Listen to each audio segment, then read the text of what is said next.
Bien, donc à travers donc toutes les questions qu'on vient d'entendre et de vous écouter, effectivement, donc vous voyez ici, si on peut définir un, un compilateur, en fait, donc vous voyez, on a à partir d'un code source, d'accord?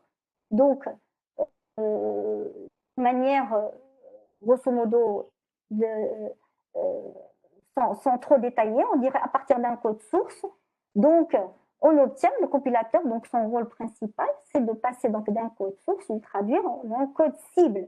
Cible, c'est-à-dire au niveau compréhensible par une machine. D'accord? Donc, que ce soit un langage assembleur ou autre, on verra par la suite. Donc, entre-temps, si au niveau de la traduction, si ça ne correspond pas, donc s'il y a des erreurs, donc il y aura des messages d'erreur. En fait, un compilateur, donc c'est un outil qui permet donc de partir des langages de haut niveau. Donc vous avez bien parlé des langages de haut niveau. Quand on dit un langage de haut niveau, c'est-à-dire que c'est facile à écrire. Hein. Je ne vais pas commencer un langage de bas niveau, c'est des codes binaires, je ne vais pas m'amuser à programmer avec des 0 et 1. D'accord? Donc quand on dit un langage de haut niveau, donc quand même des langages qui sont facilement connaissant donc une syntaxe, donc au niveau d'un langage, pouvoir écrire donc comme vous connaissez, comme le C, comme bien d'autres. Donc à l'aide de ces langages de haut niveau, donc passer donc en instruction machine, d'accord, plus compréhensible donc en assembleur. Alors aussi, on peut dire qu'un compilateur c'est un logiciel parce qu'en fait, c'est pas aussi simple que ça, c'est même un peu complexe. Donc on a tout à l'heure, il y a quelqu'un qui a parlé de plusieurs passes, plusieurs phases. Effectivement, c'est un logiciel parce que ça comprend plusieurs parties, plusieurs programmes, d'accord. Un logiciel qui produit donc du code écrit dans un langage qui est exécutable, d'accord. C'est le langage cible. Donc à partir du code du programme, donc qui est bien sûr un texte qui est en entrée, écrit dans un langage évalué qui est le langage source. Donc, à partir d'un langage source, d'accord, on arrive donc à un langage cible qui est exécutable. C'est après pas exécutable directement, donc on verra bien sûr les phases dont on a besoin pour arriver bien sûr à exécuter notre programme. Donc, grosso modo, si on voit, donc le compilateur, il est là, donc ça un traducteur, un intermédiaire passer d'un langage de haut niveau à un langage de bas niveau, simplement. Donc,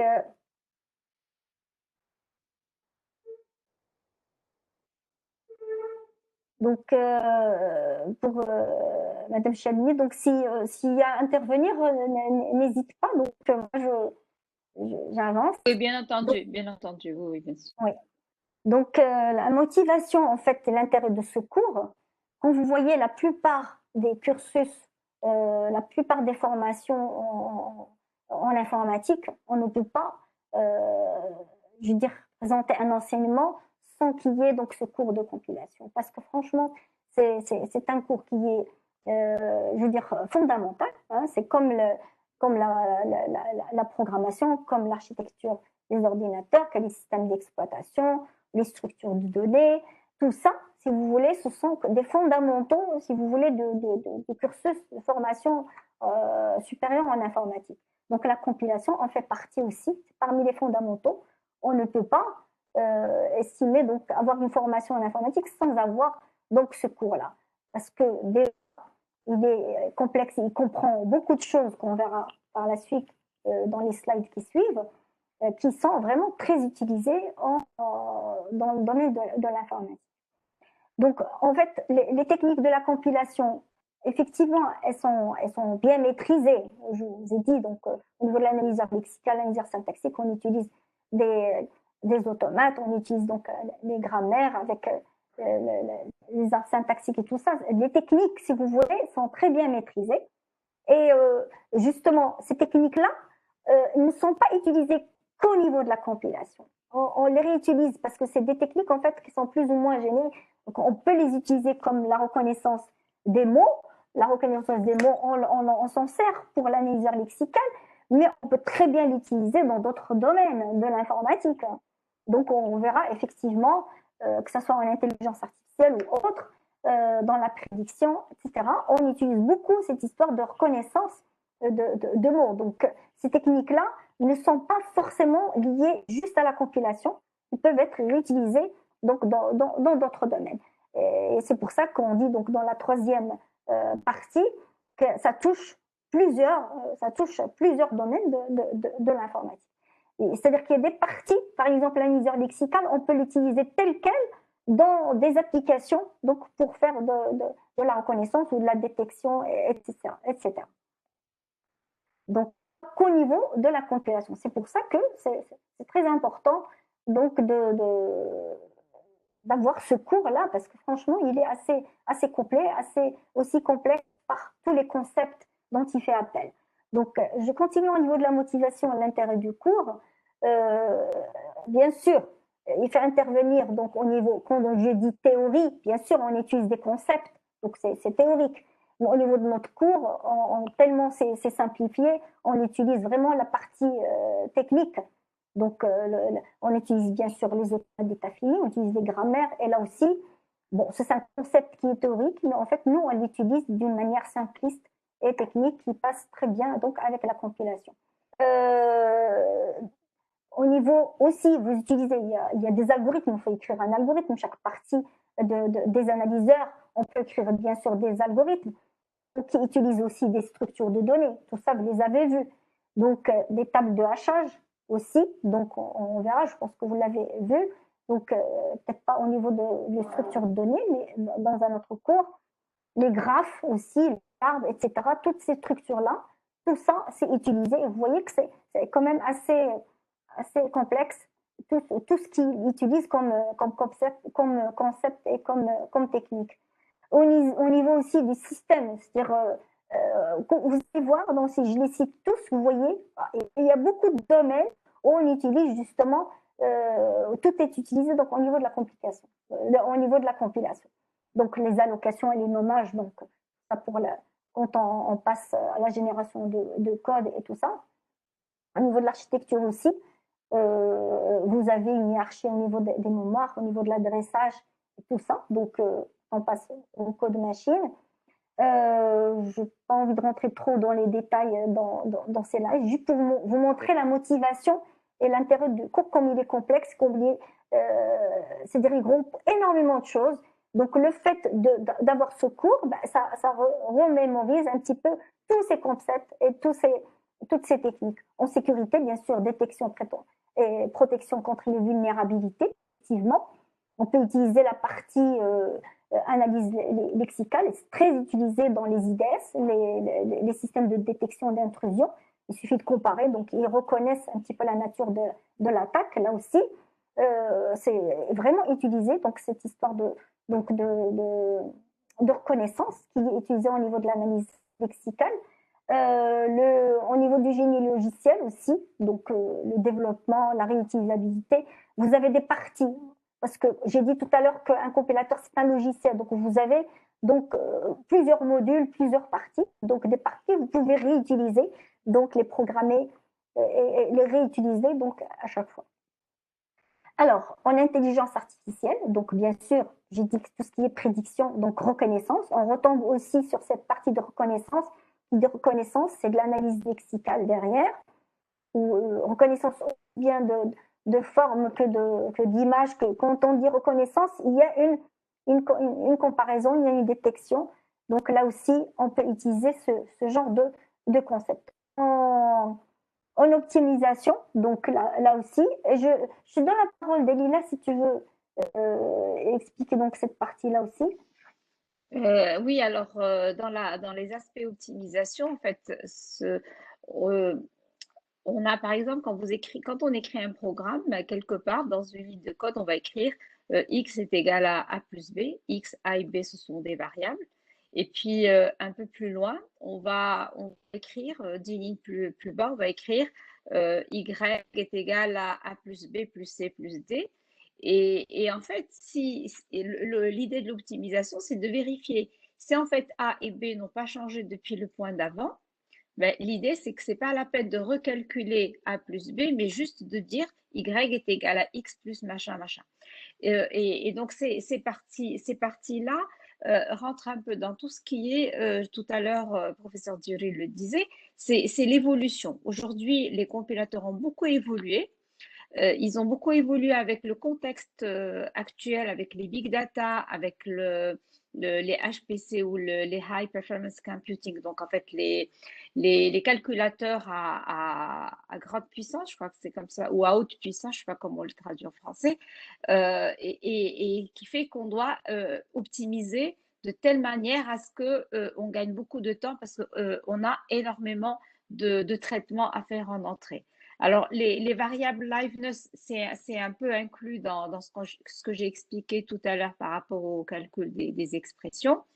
Peut-être que je peux remonter un peu plus haut quand on parlait de la hiérarchie des mémoires avec le modèle NUMA. Ben, c'est un peu la même idée, c'est-à-dire s'il y a quelque chose, s'il y a des variables ou s'il y a des objets qu'on utilise beaucoup, ben, en fait, l'idée, c'est de les déposer dans une mémoire qui va être rapide, alors peut-être une mémoire cache.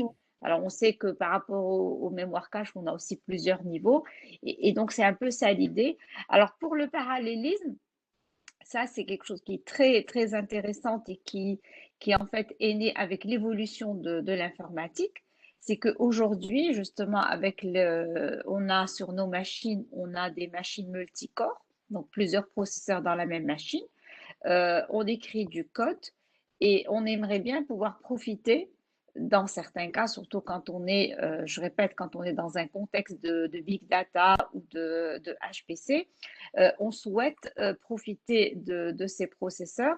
Et donc, le compilateur peut décider, lorsqu'il va traduire une instruction, à faire en sorte qu'il la traduit sous forme séquentielle ou sous forme parallèle.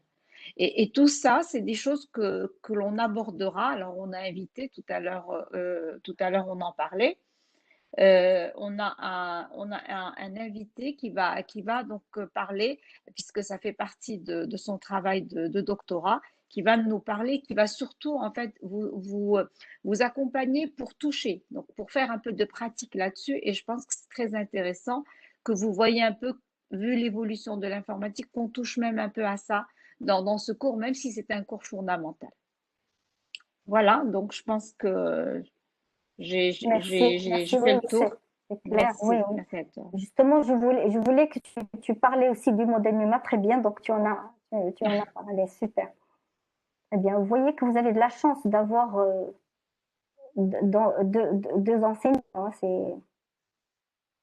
alors, on continue donc la dernière, en fait, la partie motivation. En fait, le cours, il enseigne effectivement les principes fondamentaux, d'accord, les concepts, les structures de données, les techniques, ainsi que les algorithmes, justement, aussi bien pour la partie de l'analyse lexicale, donc le langage de programmation. Donc, quand on dit l'analyse lexicale, juste pour que vous ayez une idée, parce que depuis tout à l'heure, on parle de l'analyse lexicale, c'est pour analyser le lexique. D'ailleurs, il y a eu des remarques tout à l'heure de certains d'entre vous. Ils disent, est-ce que mon mot appartient au langage? Est-ce que mon mot est bien dedans? C'est-à-dire que est-ce qu'il est bien écrit? Est-ce qu'il est bien dedans? Ben, c'est l'analyseur lexical en fait qui permet de dire si un mot que vous avez écrit appartient oui. Donc quand on dit lexique, le lexique en fait c'est le langage, le vocabulaire derrière les mots à travers le vocabulaire relatif au langage de programmation. Par exemple, le langage de programmation C, donc on peut écrire le mot if. Donc if pour nous, donc oui, c'est un mot du langage, c'est un mot clé, c'est un mot du langage, d'accord? Donc si vous utilisez fi, ben, fi pour lui, ça va pas être un mot clé, il va le considérer comme une variable, comme un identificateur que vous utilisez au niveau de votre programme. Donc en fait, l'analyseur lexical, il va servir, son rôle, c'est effectivement à la fin d'avoir analysé tous les mots utilisés au niveau de programme source, de votre code source. Est-ce que tout est bien écrit? Est-ce que tout appartient au langage? Comment ils sont écrits, ça c'est autre chose, c'est une autre histoire. Mais c'est juste pour savoir, hein, est-ce que tous les mots que vous avez mis au niveau de votre programme appartiennent au langage? Ils respectent le langage. vraiment, il fait partie du langage de programmation. D'accord? Donc ça, c'est la première partie, l'analyse lexicale. La deuxième partie, c'est l'analyse syntaxique. Quand on dit l'analyse syntaxique, c'est-à-dire maintenant, on sait que if, then, else, tout ça, ce sont des mots qui appartiennent au langage, donc on les a bien reconnus. Maintenant, il faut savoir comment on les écrit, comment on groupe tout ça. Donc la syntaxe, c'est comme en français, vous avez une syntaxe, d'accord? En arabe, vous avez une syntaxe. Vous avez des mots qui sont détachés. Ça, c'est le lexical qui détecte les mots. Est-ce que les mots appartiennent oui ou non? Après, pour pouvoir mettre ensemble ces mots, il y a une syntaxe à respecter. La syntaxe donc des langues ici des langages de programmation. Est-ce que vous respectez l'instruction if then else? Est-ce qu'elle est bien utilisée? Vous respectez bien la syntaxe, vous utilisez bien if avant le then, etc. Donc ça, c'est la partie, l'analyse syntaxique des langages de programmation. Là aussi, bien sûr, tous ces principes fondamentaux dont on vient de parler auparavant, les concepts dont on vient de parler aussi, les techniques et tout ça, les algorithmes, ils vont nous aider justement à bien donc définir ou aller vers peut-être arriver à écrire donc un analyseur lexical, un analyseur syntaxique et les définir, déjà les comprendre, comment ils fonctionnent. Alors après, vous avez la troisième partie. Bien sûr, notre cours, on ne va pas très loin. Le cours, il est centré sur l'analyse lexicale, l'analyse syntaxique, avec une petite partie de la génération du code qui est simpliste, on verra. Donc, on ne va pas au fond, mais grâce à des actions sémantiques, on arrive donc à générer le code. Alors là, c'est entre GNSL Lab, justement, c'est notre invité, notre jeune invité qui va certainement donc vous introduire ça et c'est un langage donc nouveau. Dalias, tu peux aussi donner un petit plus, si vous voulez. Oui, bien sûr. Ouais. Donc en fait, je ne sais pas si vous connaissez les DSL. Alors les DSL, ce sont des langages spécifiques à des domaines. Donc c'est Domain Specific Language. Alors l'idée, c'est en fait alors toujours dans ce mouvement ou dans cette évolution de l'informatique actuelle, au lieu d'écrire un code pour des machines ou pour des domaines bien spécifiques, au lieu d'apprendre le Java ou d'apprendre le C ou le C++, l'idée c'est d'avoir des langages qui seraient encore plus évolués que ces langages-là qu'on a l'habitude d'appeler évolués, dans le sens où ils sont beaucoup plus proches des langages naturels, mais aussi qui déchargent le programmeur d'un certain nombre de contraintes liées au langage de programmation. Alors évidemment, quand on va écrire ces DSL, donc quand on va écrire un programme en utilisant de ce type de langage, alors un exemple de langage, si vous voulez aller regarder, vous avez par exemple Greenmarm, qui est un langage, un DSL propre à Oracle pour la gestion des big data sous forme de graphes, donc des big graphes. Et l'idée, c'est qu'on va avoir un certain nombre de compilateurs qui vont permettre de transformer le programme écrit avec ce DSL vers un langage cette fois pas un langage machine comme on l'a dit tout à l'heure, mais un langage évolué comme C, comme Java, comme C++. Et donc, le fait d'avoir écrit syllabe entre parenthèses, c'est parce que vous allez avoir, donc avec notre invité, on va essayer au moins de toucher à ça, au moins de vous montrer comment ça marche. Et vous aurez comme ça une idée de notre point de vue très intéressante qui vous donne cette ouverture sur cet environnement-là. En tout cas, sachez qu'aujourd'hui, les DSL sont très, très, très utilisés dans tous les domaines. Voilà, je te rends la parole. Merci, merci Delphine. Euh, alors, comme invité, donc on va le nommer Hamid, c'est un doctorant donc de Madame Chadli. Donc, elle le suit, donc elle est plus dans le bain, donc dans ces nouveaux, si vous voulez, langages D'ailleurs, tout à l'heure, je ne sais plus qui avait dit le passage des langages vers le haut niveau, c'est-à-dire qu'un intermédiaire entre. Donc, c'est un petit peu ça, hein, c'est ce qu'elle vient d'expliquer. Tout à fait. Quelqu'un en a parlé. Tout à fait. Tout à fait.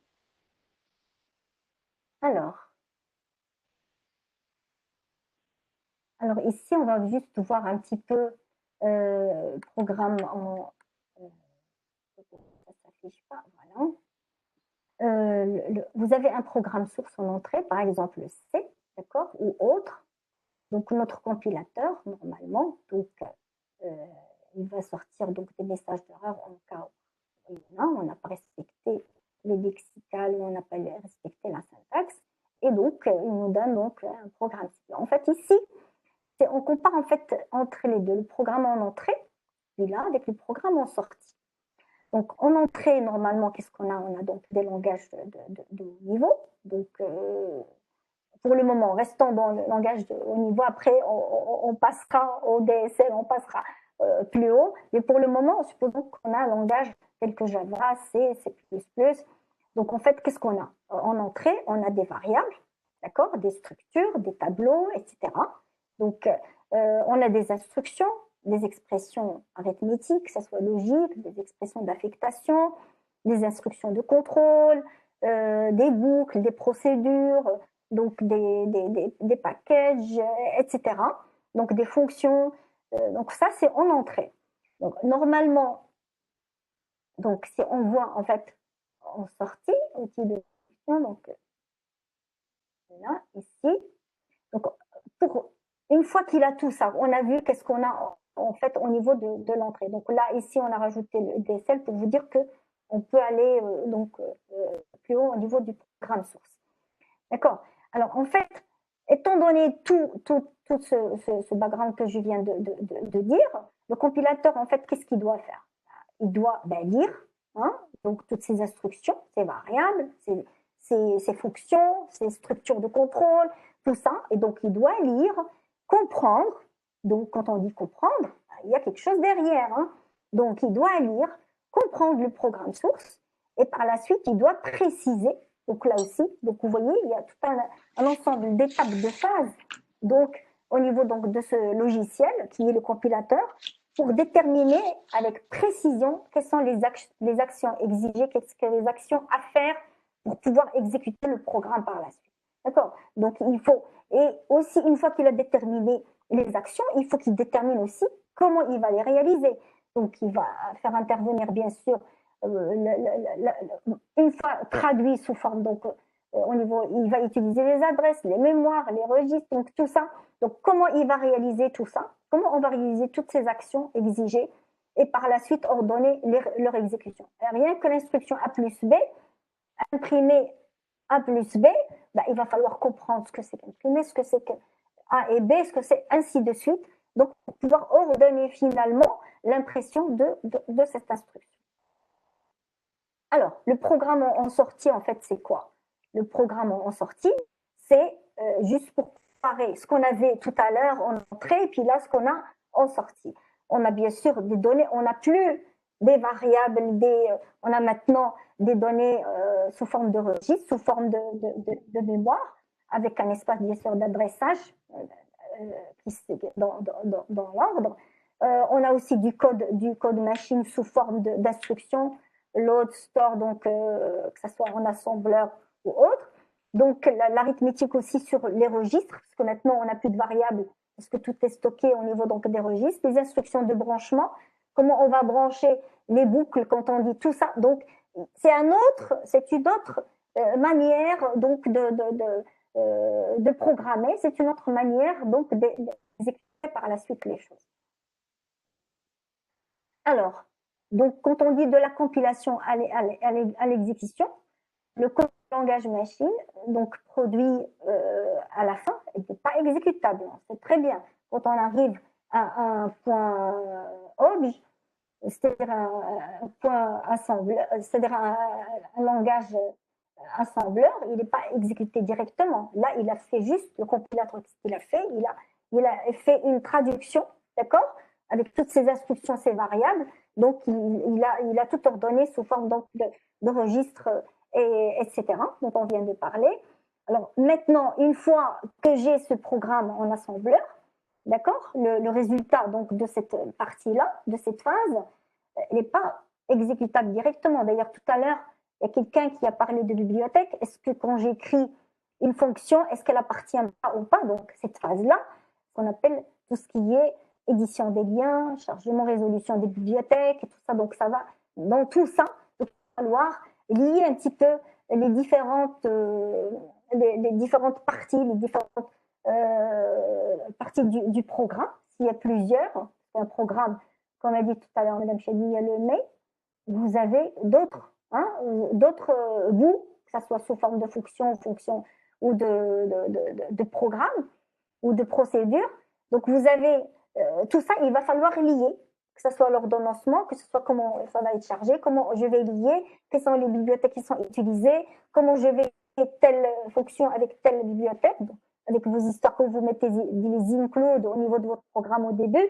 Et c'est justement, ça va servir quand vous faites include, c'est-à-dire que vous mettez, vous chargez, on va charger une bibliothèque qui va contenir les différentes fonctions que vous allez utiliser dans votre programme.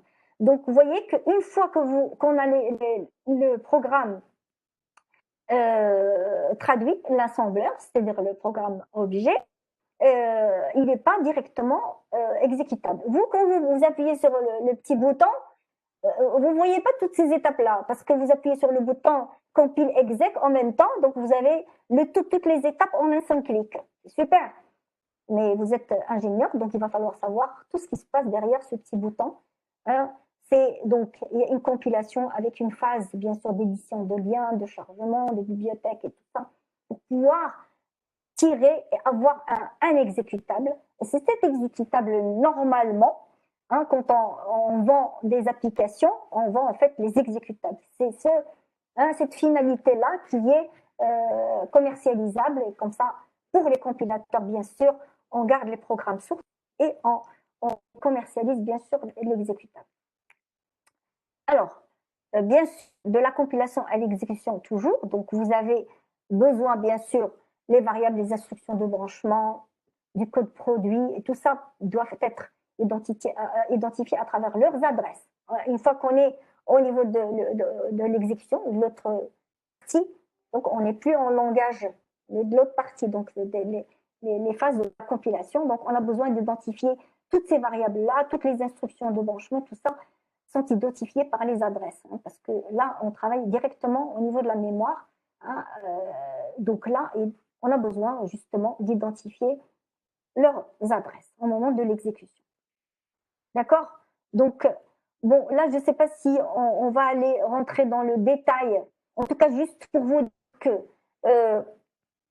une fois qu'on a compilé, c'est-à-dire avec un programme assembleur, on est obligé de passer par d'autres phases. Donc, pour pouvoir lier, pour pouvoir faire toutes ces adresses-là, tous les liens, tous les branchements. Voilà. Donc là, je vais avancer. Donc là, bien sûr, on appelle. Alors, je ne sais pas si Delia, tu veux dire un mot là-dessus ou on passe. Rapidement, je peux dire deux mots. En Oui. fait, quand on est en train de générer du code, on n'est pas encore dans la phase. L'idée, c'est de dire que lorsqu'on est en train de générer du code, on n'est pas encore à la phase de chargement dans la mémoire. C'est bien ce qui était dit dans le slide d'avant, donc où il y avait l'édition de liens, chargement et ainsi de suite. Et donc, c'est au moment du chargement qu'on va connaître la vraie adresse à laquelle chaque variable va être placée. Et comme on ne connaît pas cette information au niveau de la compilation, ben en fait, on suppose qu'on va démarrer à l'adresse 0. Et en fait, tout ce qui va venir après, ça serait en fait un adressage par rapport à ce 0.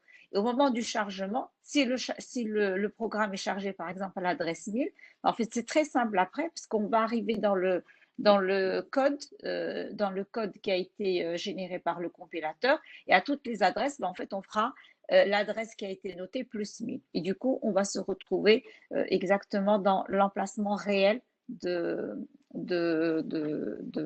variables, en tout cas des objets qu'on aura, pour lesquels on aura fait de l'allocation mémoire. Je ne sais pas si c'est clair. Alors, j'avais mis tout à l'heure, j'avais envoyé dans le chat. Si vous avez des questions, n'hésitez pas à nous interrompre. Donc, si vous avez des questions, n'hésitez vraiment pas à nous interrompre. Effectivement, si quelque chose n'est pas clair, on y reviendra. Voilà, je crois que c'est pour faire rapide. S'il y a des Oui, questions, on peut aller plus loin. exactement. Parce qu'en fait, cette partie-là, en fait, moi, en général, je la développe pas beaucoup parce que je trouve que c'est trop tôt pour qu'ils puissent À mon avis comprendre. aussi. Oui, oui, Ouais. tout à fait, tout à fait. Alors, alors là, on va prendre l'exemple du C.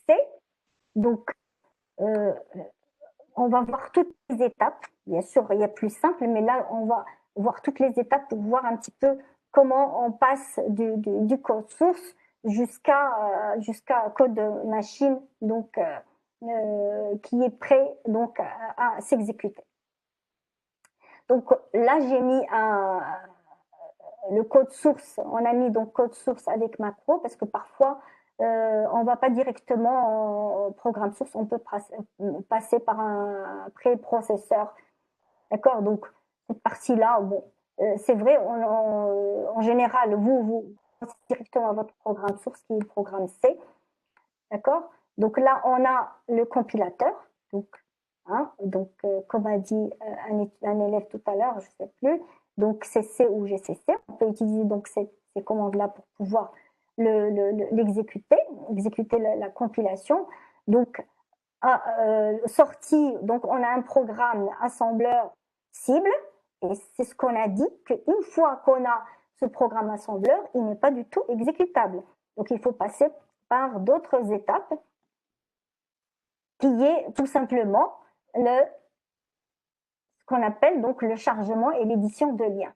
Donc là, ici, bien sûr, vous avez donc votre assembleur, donc il va vous donner le code machine, et après, on va bien sûr faire appel à l'éditeur de liens, d'accord, donc link, donc pour pouvoir charger bien sûr les différentes bibliothèques et les librairies utilisées au niveau de. Donc voilà, donc on charge des librairies, des fichiers objets, bien sûr, utilisés au niveau de notre programme. Et pour pouvoir, c'est là où on peut générer donc un exécutable. Donc en fait, il y a tout ça. Ça, c'est le circuit de bout en bout. En général, quand vous écrivez votre programme source, vous appelez, la plupart du temps, en fait, c'est le compilateur qui va générer le programme donc exécutable. Vous avez les phases qui sont plus ou moins confondues ou fusionnées quand il s'agit d'un cas simple. Mais sinon, bien sûr, quand il s'agit de cas plus longs, il va falloir bien sûr passer par toutes les étapes. Pardon, est-ce que Oui, je peux, oui, est-ce qu'on peut revenir au slide d'avant? Il y a eu juste une question. Il y a quelqu'un qui a posé la question, c'est quoi un préprocesseur? ah, moi, je ne fais pas attention au chat, pardon, Oui, c'est bien. oui, non, mais c'est ça, tu l'as bien dit, c'est un avantage qu'on soit deux, comme ça chacun s'occupe d'une partie. Moi, je scrute les chats. Donc, en fait, ici, au départ, on a tout à l'heure, quelqu'un avait parlé des bibliothèques, je ne sais pas, dans la discussion, moi je notais, donc quelqu'un avait parlé de l'inclusion des bibliothèques comme par exemple, dans un programme C, on va mettre include, standard input, output, tout ce type de choses. Donc, le programme initial que nous avons, le code source avec des macros, c'est en fait notre programme source dans lequel il y a un certain nombre de macros. Et la question concernant le préprocesseur, en fait, c'est de passer une première fois et enlever, par exemple, tout ce qui est commentaire, tout ce qui ne sert à rien dans la suite. C'est-à-dire ne garder que le texte utile. Et donc, le préprocesseur, c'est en fait un programme, si vous voulez, ou un outil qui va passer tout le texte et qui va supprimer tout ce qui n'est pas utile pour ne garder en sortie que ce qui est utile dans les phases par la suite. Alors, l'exemple que nous avons ici, tout à l'heure, lorsque le professeur Dioli présentait les motivations ou alors ou ce qu'on allait voir, je pense qu'à un moment donné, elle a parlé de compilateur à une passe et compilateur à deux passes. Ce compilateur-là, c'est un compilateur à deux passes, puisqu'il y a un premier passage où on prend tout le texte en entrée et on lui fait subir le préprocesseur. Donc, on balaye tout le texte en entrée et on repasse une deuxième fois pour rebalayer le texte en entrée dans le programme source. Donc, le préprocesseur, donc dans le mot pré, c'est-à-dire que c'est un pré-traitement, on enlève tout ce qui n'est pas utile par la suite. Donc, c'est ça. J'espère que j'ai répondu à la question. Si c'est toujours pas clair, en fait, vous réenvoyez une autre question sur le chat et on en débattra encore. Oui, il y a une autre question au niveau du chat qui dit il n'englobe pas l'optimisation, génération, l'optimisation. Ici, en fait, c'est pas question d'optimisation. Non, du tout. L'optimisation n'a rien à voir. Ouais. L'optimisation, elle a lieu dans le compilateur et non pas dans le préprocesseur. C'est au niveau du calcul. Quand on parle d'optimisation, c'est le temps de calcul par la suite, en fait. On optimise surtout les instructions donc, pour accélérer. D'ailleurs, il y a d'autres questions par la suite, donc je ne vais pas avancer des choses. Je préfère ne pas en parler. Non ? Bien sûr, de nombreux cas sont bien plus simples, donc on voit c'est un petit peu fusionné. Donc là, quand on prend du code source, que ce soit Java ou même le DSL dont on vient de parler tout à l'heure, vous avez un compilateur processeur de langage, donc directement que vous pouvez exécuter. Donc le code cible qui peut être exécuté par la suite. En fait, vous voyez que en fait, c'est un compilateur processeur de langage. Ici, on ne fait pas la différence. On dit compilateur, on verra tout à l'heure quand on va comparer avec l'interpréteur et tout ça par la suite. Donc ici, pour le moment, c'est des phases qui sont plus ou moins fusionnées. Donc c'est une seule. Ici, non seulement on a une seule passe, mais aussi on a fusionné donc les deux parties donc au niveau de la compilation et de l'assembleur. Oui. Si tu permets. Alors, il y a quelqu'un qui a posé la question, qu'est-ce que c'est que processeur de langage? En fait, tout à l'heure, quand on était dans la discussion, certains ont parlé d'interpréteur, certains ont parlé de transpilateur ou quelque chose de ce style. C'est en fait processeur de langage. Le mot qui a été mis là, c'est pour mettre ce paquet. C'est-à-dire, c'est pour inclure justement les autres types de translation ou de traduction. C'est bon. Il y avait juste une question et donc j'ai répondu. Oui, ça peut être interpréteur, ça peut être ce qu'il a dit, donc en fait, vraiment un processeur de langage pour aligner avec le compilateur, de toute façon qu'on comparera tout à l'heure.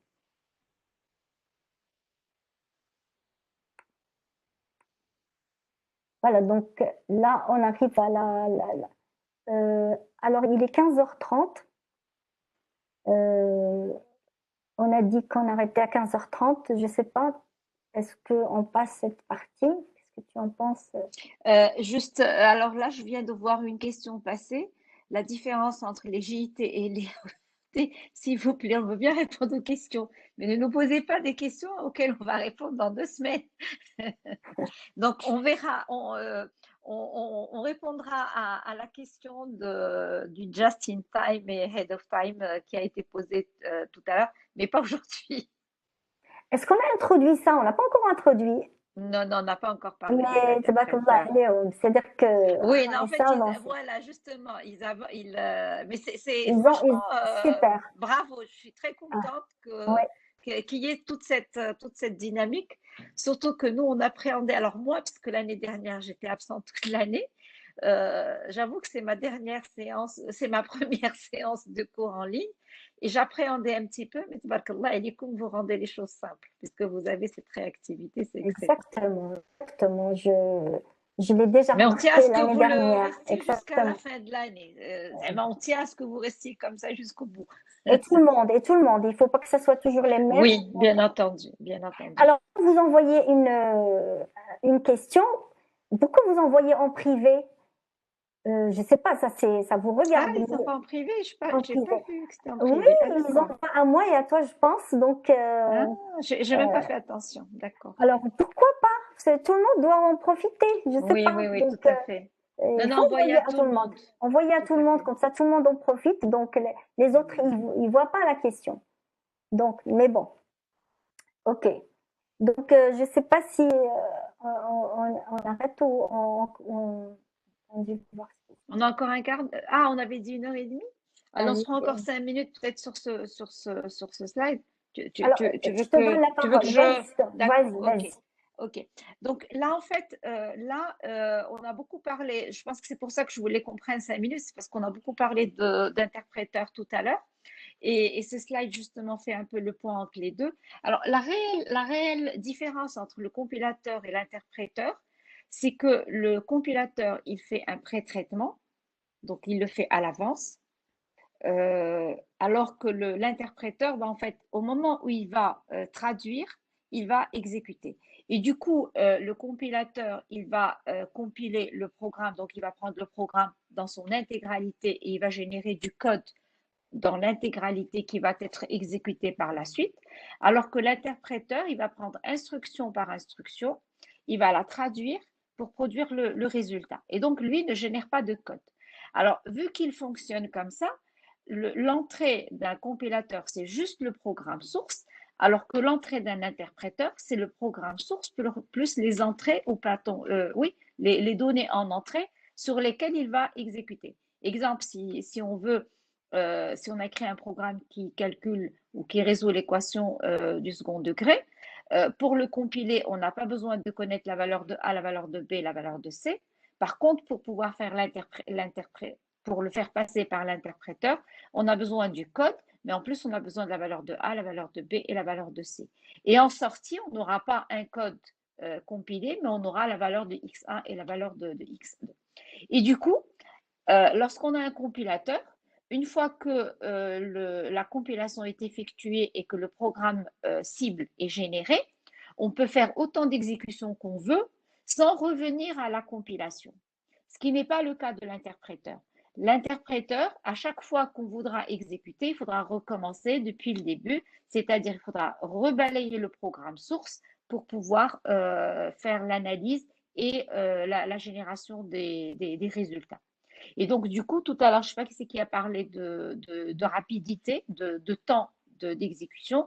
Alors, du coup, effectivement, au niveau d'un interpréteur, l'exécution est beaucoup plus lente parce que non seulement il va falloir traduire, mais il va falloir aussi exécuter. L'interpréteur doit être disponible au moment de l'exécution, ce qui n'est pas le cas du compilateur. Si vous avez un programme qui est compilé, vous n'avez pas besoin d'avoir le compilateur sous la main au moment où vous exécutez. Et tout à l'heure, je crois qu'on en a parlé, c'est la possibilité ou l'impossibilité de cacher le code. Lorsque, avec un interpréteur, en fait, on n'a pas la possibilité de cacher le code, alors qu'avec un compilateur, il est évident qu'on peut cacher le code. Et donc, on a la première catégorie, si vous voulez, elle va fonctionner sur la totalité du programme, qui est la compilation, et l'interprétation qui va fonctionner sur chaque bout du programme. Donc, les langages qui sont interprétés sont souvent des langages alors de haut niveau, mais nettement moins de haut niveau que ceux qui sont compilés. Lorsqu'on a un interpréteur, on peut facilement trouver les erreurs, que ce soit avec un interpréteur ou avec un compilateur. Si vous parlez des erreurs d'exécution, je ne sais pas de quel type d'erreur vous parlez là, mais si c'est les erreurs dont on a parlé tout à l'heure, c'est la même chose. Je ne pense pas que ce soit plus facile dans un contexte ou dans l'autre. Donc, on a beaucoup de programmes qui sont tout simplement interprétés, comme Basic, Lisp, Perl, Prolog et le shell d'Unix et ainsi de suite. On a des programmes ou des langages, pardon, qui sont plutôt compilés. Ce sont les programmes qui sont, ou les langages qui sont des langages de haut niveau. On en a parlé comme C++ ou autres. Mais il existe aussi une catégorie hybride qui nécessite aussi bien une compilation qu'une interprétation. Alors tout à l'heure, j'avais noté, je ne sais pas qui c'est qui avait donné des exemples. Donc effectivement, le C, c'est un programme, c'est un langage qui est complètement compilé. Java, c'est un langage qui doit être d'abord compilé. Donc on va passer des fichiers Java en bytecode ou en point classe. Et après, pour exécuter, on va passer par un interpréteur. Et donc, du coup, on a besoin des deux. Il y a un ensemble de langages qui nécessitent aussi bien la partie compilation plus la partie interprétation. Alors, ici, dans le dernier point, c'est une évolution actuelle de la compilation. Alors, cette année, on a essayé de voir un peu qu'est-ce qui se fait, puisque ça bouge beaucoup au niveau de la compilation. Et l'idée, pour détourner justement ce souci de l'interprétation, l'idée, alors on en parlera tout à fait à la fin, là c'est juste pour avoir une fenêtre et avoir une vue sur la chose, c'est qu'il est possible de compiler l'interpréteur avec un source code, avec un programme écrit en source code, en code source, voilà. Oui, Et du coup, on récupère en fait un programme qui est complètement compilé et qu'on peut, et du coup, on peut profiter du fait qu'avec la compilation, on a des choses qui sont beaucoup plus rapides. L'exemple qui est donné, c'est dans le cas de Python. Alors, PyPy est justement ce type de compilateur qui permet en fait de compiler aussi bien la machine virtuelle que le code source Python pour récupérer un programme qui est compilé.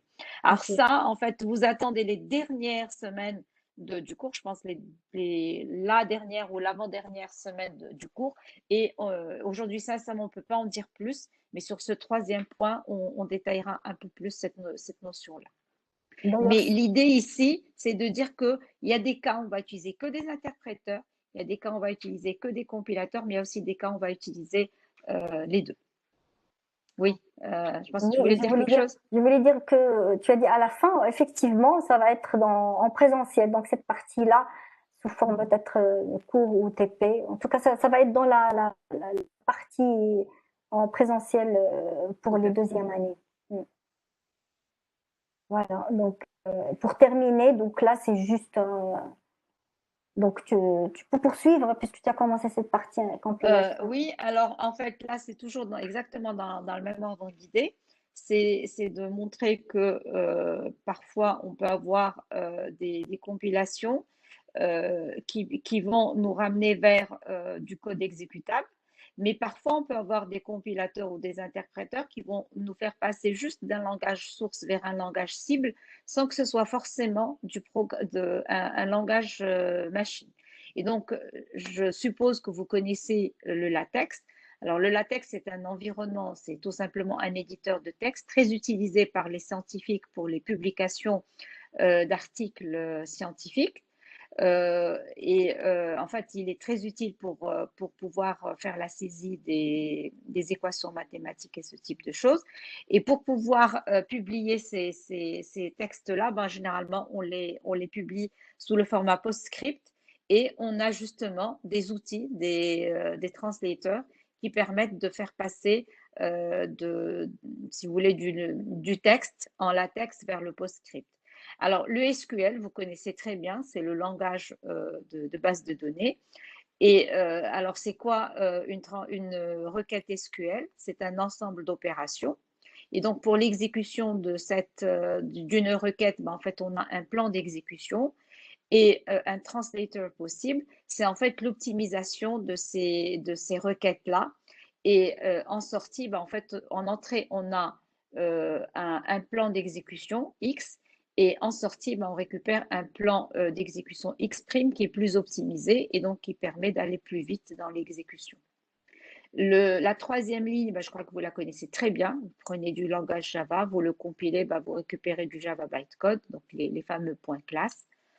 Et la dernière ligne, c'est on a du Java et on veut le faire passer en C++. En fait, il existe aussi des compilateurs.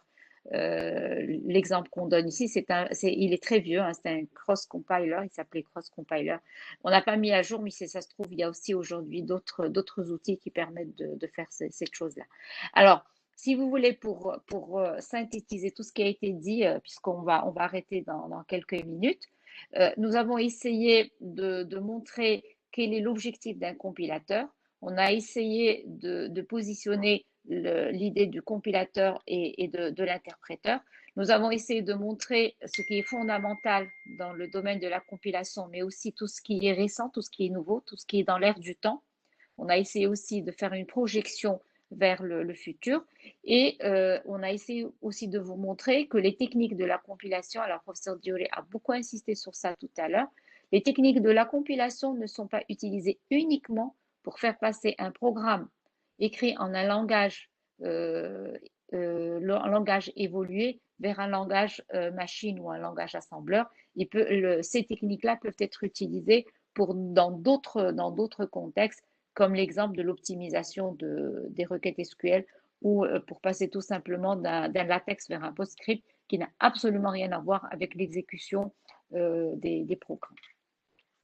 Donc voilà, je pense que, à moins Alors, il y a que une tu voudrais question, rajouter quelque chose. il y a Ah, une oui. question sur le chat qui dit, existe-t-il une méthodologie ou une méthode pour faire l'inverse? Étant donné un programme binaire, remonter, ça ne sera pas de la Ah, ça compilation, ça c'est sera autre chose. Hein, il faut utiliser ça existe, c'est pas de la compilation c'est pas de la effectivement. Alors compilation, on hein, appelle c'est ça autre chose. du reverse, on appelle ça du Reverse reverse engineering, ouais. engineering. C'est complètement d'autre chose. Oui, c'est basé sur C'est d'autres pas concepts, du tout d'autres simple. méthodes. C'est pas du tout simple, mais aujourd'hui l'intelligence artificielle aide un peu dans ça. Mais c'est un domaine je pense, qui a vu le jour il n'y a pas très très longtemps hein, dans l'histoire de l'informatique. À mon avis, une dizaine ou une quinzaine d'années, si je me trompe. Mais en tout cas, c'est récent par rapport aux compilateurs qui sont nés, peut-être pas en 45 à la création du premier compilateur, mais en tout cas assez vite dans l'histoire de l'informatique. Mais le reverse engineering, c'est beaucoup plus récent. Mais ça n'a rien à voir, exactement. Ça n'a rien à voir. C'est d'autres Exactement. techniques. C'est vraiment d'autres techniques. Alors, je ne sais pas si vous avez d'autres questions, parce que sinon on va arrêter en tout cas.